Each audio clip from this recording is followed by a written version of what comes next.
What is Christmas to a non-Christian? Is it a holiday, gifts exchange, stuffed turkey, or Christmas pudding? How does the birth of Jesus relate to me, a non-Christian? I grew up... Do you need it now? Later. I grew up in a Catholic convent school for girls, where religion plays a significant role in our school life. When I first stepped into this campus at the age of 6, there were all these tall statues with a woman wearing in a blue cloak and her arms wide open. The sisters, that's the nuns in our convent, introduced her as Mary, and she had a child who was crucified on the cross, and this cross is hanged on the wall near the ceiling in every classroom. Every morning, there is someone like Douglas or Lester who lead the prayer. And after that, and then we would mumble in monotone, Hail Mary, full of grace, the Lord is with thee, blessed art thou among women, and then followed by, Our Father in heaven, holy be thy name. Okay, as a child, we mumbled through these verses every morning without really knowing what we are saying, except the word Amen.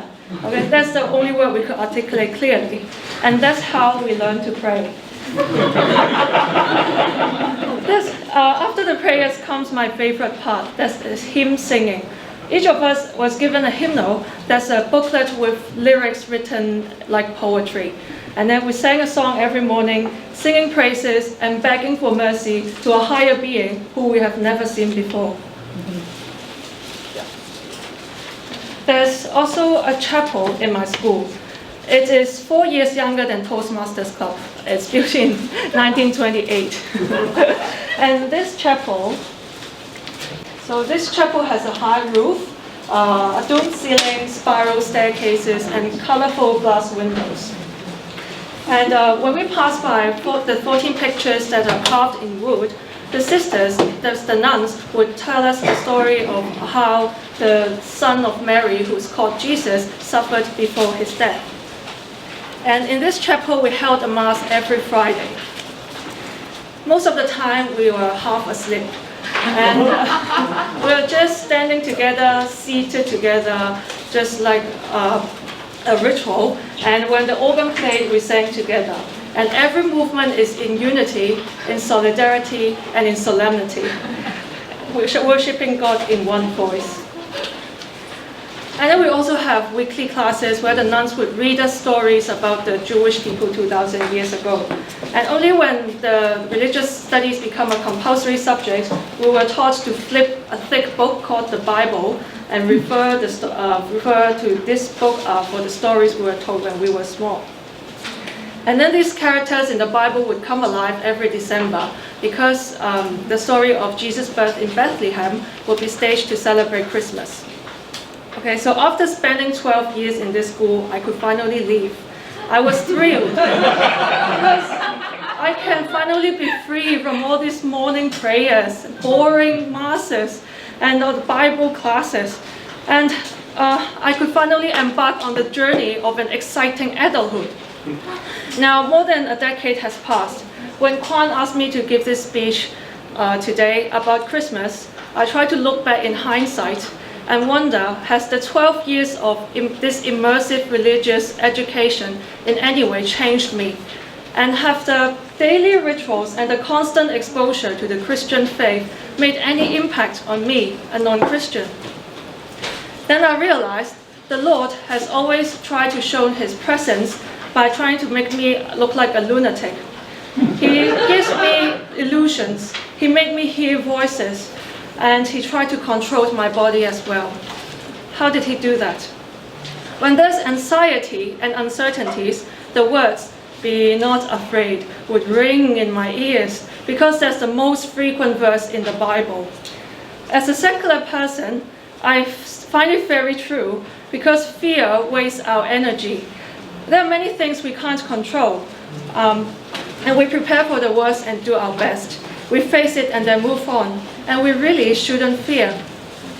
And when there's temptation, the Lord would try to control my lips. Our Father, lead us not in temptation, but deliver us from evil. And then so I was taken aback because that's the verse that I've been mumbling for 12 years, day in and day out. And now it's giving me strength and strengthening my will.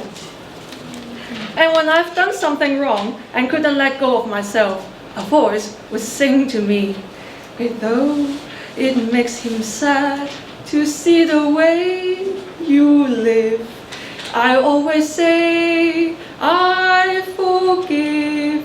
And then, although the music is quite soothing, I still cannot see why his forgiveness has anything to do with me. So the voice continued to sing, God is dwelling in your heart, he and I are one. And then I tried to ponder, well, you live in me, so you are me, I am you. You forgive me, I forgive you, you forgive me. I said, oh, well, yeah. Forgiving ourselves is the only way for us to get past our wrongdoings, grow up, and move on. And when good things happen, when there's too much pride, God will try to make me see illusions. I will see this magnificent chapel again and the unity and the harmony in the masses, reminding me to be humble and that there's always a higher spirit above my own will. So in many ways, God is still letting me see that He is around me. He's living with me, a non-Christian. And the daily exposure to the morals and values of the Christ for more than a decade did lay a foundation of faith in me. To Christians, faith is about believing in how Jesus Christ revealed about God. To me, faith is about believing in practicing goodness and mercy no matter what challenges we are facing in life. The more ups and downs I've gone through, the more I find the power of believing gives me strength and hope. And more importantly, it gives us peace in our hearts. So, oh come let us adore Him. May peace be with you all. Merry Christmas.